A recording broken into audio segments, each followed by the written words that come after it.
पहला सवाल, अगर एक अंडा उबालने में 10 मिनट लगते हैं तो 10 अंडे उबालने में कितना वक्त लगेगा? 5, 4, 3, 2, 1. इसका जवाब है 10 मिनट।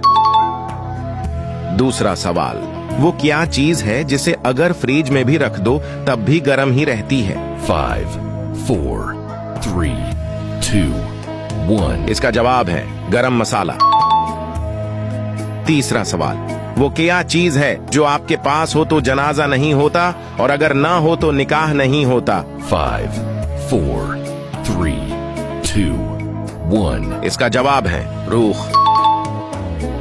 चौथा सवाल, वो क्या चीज है जिसे बनाने में बहुत वक्त लगता है लेकिन टूटने में एक लम्हा भी नहीं लगता? 5, 4, 3, 2, 1. इसका जवाब है भरोसा।